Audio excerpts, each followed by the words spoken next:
Love versus arrange marriage वाली बहू की पति के लिए रिस्पेक्ट। मेहता परिवार का बड़ा सा हॉल रोशनी और हंसी से भरा होता है। चारों तरफ रिश्तेदार बैठे होते हैं, कोई चाय पी रहा है, कोई हंसी मजाक कर रहा है।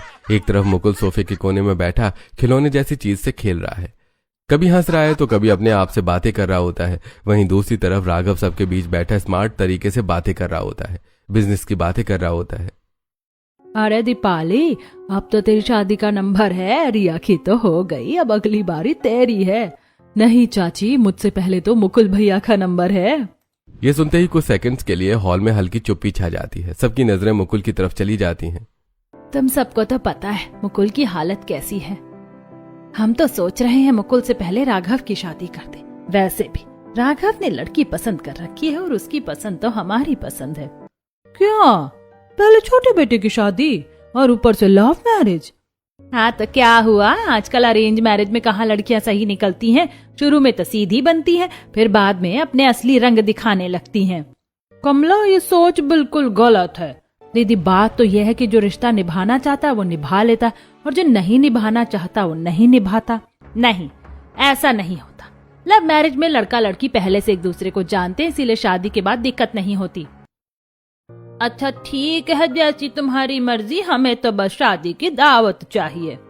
सभी जोर से हंस पड़ते हैं। रात को राघव अपने कमरे में बेड पर लेटा होता है, चेहरे पर हल्की मुस्कान है। वो फोन उठाकर अपनी गर्लफ्रेंड शिल्पा को कॉल करता है।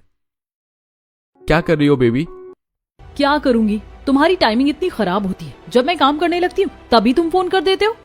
अरे इतना गुस्सा क्यों कर रही हो? बताओ ना क्या कर रही हो? कुछ नहीं कर रही, चुपचाप फोन रख दो। कॉल कट जाती है। राघव कुछ सेकंड्स फोन को देखता रहता है। अजीब है, पर चलो, प्यार में इतना तो चलता है। राघव को बिल्कुल अंदाजा नहीं होता कि ये छोटी छोटी बातें आगे चलकर उसके रिश्ते की सबसे बड़ी सच्चाई बनने वाली हैं।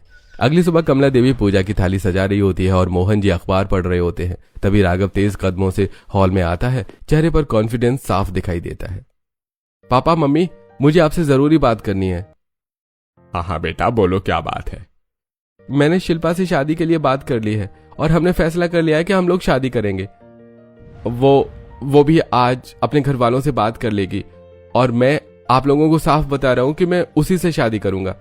कमला देवी के चेहरे पर तुरंत खुशी आ जाती है। हाँ बेटा, बिल्कुल सही फैसला है। वैसे भी ये शादी की सही उम्र है, फटाफट शादी कर लो, फिर तेरे बड़े भाई के लिए भी लड़की ढूंढेंगे।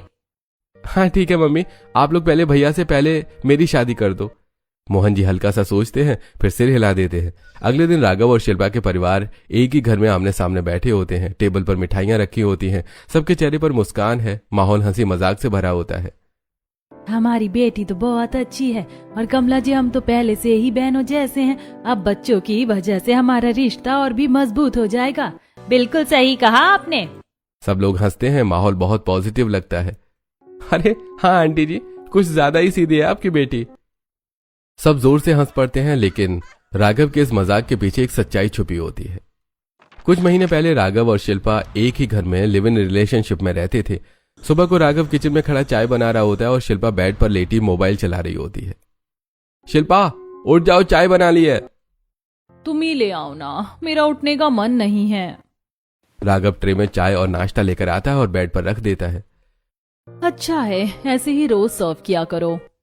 पूरा दिन शिल्पा बेड पर बैठी रहती है, फोन चलाती रहती है, कोई काम नहीं करती और झाड़ू पोछा बर्तन खाना सब राघव करता है। कभी कभी राघव को भी गुस्सा आता है। शिल्पा, तुम भी थोड़ा काम कर लिया करो, तुम सुबह से बेड से उठी ही नहीं हो। तो तुम किस लिए हो? मेरी सेवा करने के लिए ही तो हो। राघव एक पल के लिए चुप हो जाता है। अगर अभी ये हाल है तो शादी के बाद क्या होगा? या तो प्यार चुन लो या सेल्फ रिस्पेक्ट, दो चीजों में से एक ही मिलेगी। राघव कुछ नहीं बोल पाता। वो प्यार चुन लेता है और अपनी इज्जत पीछे छोड़ देता है। हॉल में फिर से हंसी मजाक चल रहा होता है। किसी को भी शिल्पा का असली व्यवहार नहीं पता होता है। सब उसे सीधी सादी समझते हैं और राघव भी सच्चाई छुपाए बैठा होता है। तो फिर हमें यह रिश्ता मंजूर है। हमें भी। मिठाई खिलाई जाती है, रिश्ता पक्का हो जाता है। दोनों परिवार खुश होते हैं। कुछ ही दिनों बाद राघव और शिल्पा की शादी धूमधाम से हो जाती है। ढोल नगाड़े, नाच गाना, पूरे घर में खुशी का माहौल। गृह प्रवेश के समय कमला देवी आरती की थाली लेकर खड़ी होती है। आओ बहू, इस घर में तुम्हारा स्वागत है। शिल्पा मुस्कुराते हुए घर में कदम रखती है। शिल्पा और राघव की शादी को 4-5 दिन बीत चुके होते हैं। रिश्तेदार धीरे धीरे जा चुके होते हैं। सबके सामने शिल्पा एकदम परफेक्ट बहू बनी रहती है, मीठी बातें, मुस्कान, सबका ख्याल रखना। लेकिन जैसे वो अपने कमरे में जाती है, कमरे का दरवाजा बंद होते ही शिल्पा का चेहरा बदल जाता है, मुस्कान गायब और एटीट्यूड शुरू हो जाता है। चलो राघव, अब मेरे पैर दबाओ। क्या क्या क्या, सबके सामने इतना हंसने की एक्टिंग करनी पड़ती है? मेरा तो पूरा मुंह दुख जाता है। तुम्हारे परिवार के सामने कितनी ओवर एक्टिंग करनी पड़ती है। किसने कहा है एक्टिंग करने को? दिल से इन्हें अपना परिवार मान लो, फिर एक्टिंग की जरूरत ही नहीं पड़ेगी। ज्यादा प्रवचन देने की जरूरत नहीं है। तुम क्या कहना चाहते हो? मैं फेक हूँ? अरे नहीं नहीं, मैं कुछ नहीं कह रहा। राघव चुप हो जाता है। प्यार के आगे फिर से उसकी आवाज दब जाती है। अगली सुबह पूरा परिवार खाने की टेबल पर बैठा होता है, हंसी मजाक चल रहा होता है। अरे मम्मी, जितनी सीधी शिल्पा आपको दिखती है ना, उतनी सीधी है नहीं। आपकी आंखों के लिए तो ये तारा है, लेकिन कभी कभी मेरी आंखों में ये कांटा भी बन जाती है। सब लोग हंस पड़ते हैं, लेकिन शिल्पा के चेहरे पर हल्का गुस्सा आ जाता है, जिसे वो छुपाने की कोशिश करती है। राघव, जरा इधर आना। शिल्पा राघव को किचन में ले जाती है। जैसे ही दोनों अंदर जाते हैं, उसका गुस्सा फूट पड़ता है। तुम्हारी हिम्मत कैसे हुई सबके सामने मेरी इंसल्ट करने की? मैं तुम्हारे लिए कांटा हूँ? अच्छा, बताती हूँ तुम्हें। आज रात देखना कमरे में क्या करती हूँ तुम्हारे साथ। अरे वो तो सिर्फ जोक था, क्या मैं मजाक भी नहीं कर सकता तुम्हारे लिए? तभी नंद प्रियंका प्लेट रखने के लिए किचन में आती है और उनकी पूरी बात सुन लेती है। वो चौंक जाती है। भाभी भैया से ऐसे बात कर रही हैं, ये कौन सा तरीका है? मम्मी तो इन्हें इतना अच्छा समझती हैं और ये भैया से ऐसे एटीट्यूड में बात कर रही हैं। प्रियंका चुपचाप वापस टेबल पर चली जाती है। देखो कितने अच्छे हैं ये दोनों। हल्की फुल्की नोक झोंक तो चलती रहती है, इन दोनों को तो फर्क ही नहीं पड़ता। मम्मी, कभी कभी जो दिखता है वैसा होता नहीं है। आप भी थोड़ा ध्यान रखो इस बात का। अगले दिन गार्डन मेहमानों से भरा होता है। कुर्सियां लगी होती हैं, सब लोग चाय नाश्ता कर रहे होते हैं। हंसी मजाक का माहौल होता है। देखिए हमारी बहू कितनी सीधी और संस्कारी है। तभी एक औरत बात छेड़ देती है। छोटे बेटे की शादी तो आपने बहुत जल्दी कर दी, और वो भी लव मैरिज। अब बड़े बेटे की शादी का भी सोच लो। वैसे भी आपका बड़ा बेटा थोड़ा पागल ही है। ये सुनते ही कमला देवी का चेहरा उतर जाता है। ऐसा मत बोलो मेरे बेटे के बारे में। उसके लिए भी मैं लड़की ढूंढ रही हूँ और जल्दी ही उसकी भी शादी होगी। हाँ, पता नहीं कैसी लड़की मिलेगी बेचारे को। उसके पास तो कोई आना ही नहीं चाहता। पता नहीं आगे उसका क्या होगा। कमला देवी के चेहरे पर चिंता साफ दिखाई देने लगती है। रात को कमला देवी और मोहन जी अपने कमरे में बैठे होते हैं। कमरे में हल्की रोशनी जली होती है। दोनों के चेहरे पर चिंता होती है। अब क्या करें, मुकुल की भी शादी करनी है। सब लोग इतना प्रेशर बना रहे हैं। हर कोई पूछता है बड़े बेटे की शादी कब करोगे? शादी तो करनी ही है। अरेंज मैरिज कर देंगे मुकुल की। छोटे ने लव मैरिज कर ली तो बड़े की अरेंज ही सही। अरेंज मैरिज वाली लड़कियां ठीक कहाँ होती हैं? कुछ दिन अच्छी रहती हैं, फिर अपने असली रंग दिखाती हैं। अरे हमारे बेटे में भी तो कमी है, हमें थोड़ा एडजस्ट तो करना ही होगा। कमला देवी कुछ देर सोचती है, फिर धीरे से मान जाती है। ठीक है, तो वही लड़की देखने चलते हैं जो आपको पसंद थी। ठीक है, मैं उनसे बात कर लूंगा। अगली सुबह घर में हलचल होती है। सब तैयार हो रहे होते हैं। मुकुल को अच्छे कपड़े पहनाए जा रहे होते हैं। कमला देवी खुद मुकुल की शर्ट के बटन लगा रही होती है। मुकुल बेटा, वहाँ जाकर कुछ नहीं बोलना। जो भी बात होगी हम कर लेंगे। ठीक है मम्मी। कुछ देर बाद सब लोग नेहा के घर पहुंचते हैं। सादा लेकिन सुंदर घर। नेहा अपने माता पिता के साथ बैठी होती है। मुकुल एकदम चुप बैठा होता है, ना किसी से बात, ना कोई सवाल, बस नीचे देखता रहता है। नेहा के परिवार को थोड़ा सा अजीब लगने लगता है। क्या बात है, आपके लड़के को कोई प्रॉब्लम है क्या? ये कुछ बोल क्यों नहीं रहा है? नहीं नहीं भाई साहब, ऐसी कोई बात नहीं, बस थोड़ा शर्मीला है, कम ही बोलता है। मुकुल दिखने में अच्छा होता है और नेहा उसकी मासूमियत देखकर उसे पसंद कर लेती है। दोनों परिवारों की तरफ से रिश्ता पक्का हो जाता है। लेकिन कमला देवी और मोहन जी मुकुल की असली मानसिक हालत के बारे में नेहा के परिवार को कुछ नहीं बताते और एक बड़ा सच छुपा लिया जाता है। कुछ दिनों बाद मुकुल और नेहा की शादी हो जाती है। साधारण लेकिन खुशहाल शादी। नेहा अब इस घर की बड़ी बहू बनकर आती है। गृह प्रवेश के समय नेहा उम्मीदों से भरी घर में कदम रखती है, लेकिन हाँ हाँ, बस आ जाओ, इतना काफी है। उसके चेहरे पर कोई खास खुशी नहीं होती। शिल्पा एक तरफ खड़ी सब देख रही होती है। उसे पहले से ही मुकुल की हालत का पता होता है, इसलिए वो नेहा को हल्के में लेने लगती है। देखते हैं कितने दिन टिकती है ये यहाँ। जब इसके बारे में पता चलेगा तो खुद ही भाग जाएगी। नेहा मुस्कुराती रहती है। अगली सुबह दोनों बेटे सीढ़ियों से नीचे उतर रहे होते हैं। राघव स्मार्ट अंदाज में और मुकुल थोड़ा मासूम, धीमे धीमे कदमों से। नीचे हॉल में कमला देवी और मोहन जी बैठे होते हैं। शिल्पा सोफे पर आराम से बैठी होती है। तभी नेहा सिर पर पल्लू रखे धीरे धीरे सीढ़ियों से उतरती है। नेहा सबसे पहले आगे बढ़ती है और झुककर अपने सास ससुर के पैर छूती है। नमस्ते मम्मी जी, नमस्ते पापा जी। खुश रहो बेटा। फिर नेहा मुड़कर अपने पति मुकुल के भी पैर छूती है। अरे ये क्या कर रही हो? आप मेरे पति हैं, आपका सम्मान करना मेरा फर्ज है। अरे अभी तो पूरा दिखावा चल रहा है, बड़े अच्छे से पैर छू रही है, कुछ दिन बाद देखती हूँ कैसे रंग बदलते हैं। नेहा सब सुनती है लेकिन चुप रहती है। उसी समय शिल्पा डाइनिंग टेबल पर जाकर कुर्सी पकड़कर बैठ जाती है और सिर पकड़कर, राघव मेरे सिर में बहुत दर्द हो रहा है, एक कप चाय बना कर ले आओ। राघव बिना कुछ बोले चुपचाप किचन की तरफ जाने लगता है। हाँ बेटा बना दे इसके लिए चाय, बेचारी दिन रात इतनी मेहनत करती है। नेहा ये सुनकर एक पल के लिए रुक जाती है क्योंकि उसे पता है असलियत कुछ और है।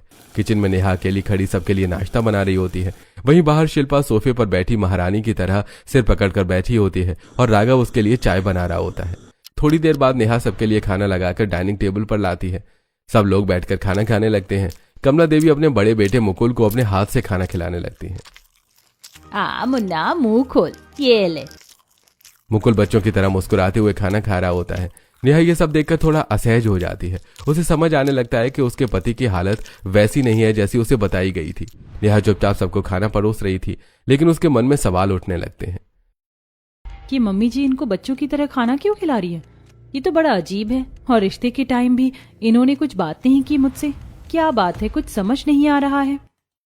शादी के कुछ दिन बाद रात को पूरा घर सो चुका होता है। कमरे में हल्की सी लाइट जल रही थी। नेहा बिस्तर पर बैठी कुछ सोच रही होती है और मुकुल खिड़की के पास चुपचाप बैठा बाहर देख रहा होता है। नेहा उसे देखती है। आज उसका व्यवहार थोड़ा अजीब लग रहा होता है। अचानक मुकुल की आंखें बंद हो जाती हैं और उसके दिमाग में पुरानी यादें घूमने लगती हैं। छोटा मुकुल बचपन में एक कोने में खड़ा होता है। कमला देवी छोटे बेटे राघव को गोद में लेकर प्यार कर रही होती है। मेरा राघव कितना प्यारा है। मुकुल दूर खड़ा देखता रह जाता है। वो पास जाता है लेकिन उसे इग्नोर कर दिया जाता है। मम्मी मुझे भी। लेकिन कमला देवी उसे अनदेखा कर देती है। मुकुल की आंखों में आंसू आ जाते हैं। वो अकेला, अनदेखा और दुखी महसूस करता है। मुकुल झटके से अपनी आंखें खोलता है। उसका चेहरा गुस्से से लाल हो जाता है। वो अपने बालों में हाथ फेरने लगता है। बेचैनी से इधर उधर घूमने लगता है। मैं किसी को नहीं छोड़ूंगा। सबने मुझे अकेला छोड़ दिया था। मैं बहुत परेशान था। मैं तो एक छोटा बच्चा था ना।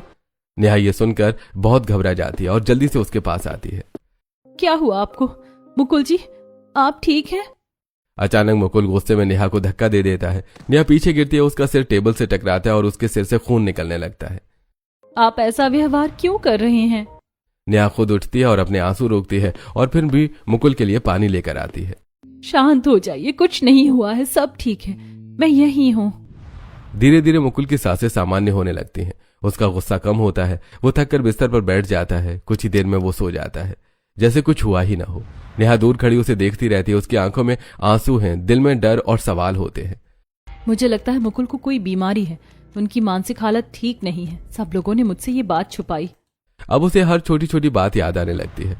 मुकुल का चुप रहना, अजीब हरकतें करना, सच्चाई अब साफ दिखने लगती है। अगले दिन नेहा टेबल के पास एक कोने में बैठ जाती है, चुप, अकेली, गहरी सोच में डूबी हुई। वो किसी से बात नहीं करती, सिर्फ सच्चाई को समझने की कोशिश कर रही होती है। तभी मोहन जी उसे देख लेते हैं और दूसरी कुर्सी पर बैठ जाते हैं। उनके चेहरे पर चिंता साफ दिखाई दे रही होती है। बेटा मुझे माफ कर देना। मुझे पता है मुकुल की मानसिक हालत थोड़ी कमजोर है, लेकिन ये बात प्लीज अपने मम्मी पापा को मत बताना। पापा जी आप उस बात की टेंशन मत लो, लेकिन आपने बहुत गलत किया। आपने मुझसे और मेरे परिवार से इतनी बड़ी बात छुपाई। मोहन जी सिर झुका लेते हैं और हाथ जोड़ लेते हैं। कुछ पल की खामोशी के बाद नेहा अपनी आंखों के आंसू पोंछती है और मजबूत होकर खड़ी होती है। कोई बात नहीं पापा जी, अब मुकुल मेरे पति हैं और ये मेरा परिवार है। अब मेरी जिम्मेदारी बनती है कि मैं इन्हें सही करूं और हर मुश्किल वक्त में इनका साथ दूं। मोहन जी की आंखों में आंसू आ जाते हैं। वो नेहा के सिर पर हाथ रखते हैं। सदा सुहागन रहो बेटा, भगवान तुम्हें खुश रखे। मुकुल की असली हालत जानने के बाद नेहा पूरी तरह से बदल चुकी थी। अब उसके व्यवहार में डर नहीं, जिम्मेदारी समझती है। कोई शिकायत नहीं, अपनापन दिखाई देता है। अगली सुबह नेहा जल्दी उठकर सबसे पहले मुकुल के कपड़े प्रेस कर रही होती है। मुकुल कमरे में बैठा होता है, शर्ट हाथ में लिए उलझा होता है। नेहा ये बटन कैसे लगाते हैं? आइए मैं लगा देती हूँ। नेहा खुद उसके पास जाकर शर्ट पहनाती है। एक एक बटन धीरे धीरे लगाती है। अब देखिए कितने अच्छे लग रहे हैं आप।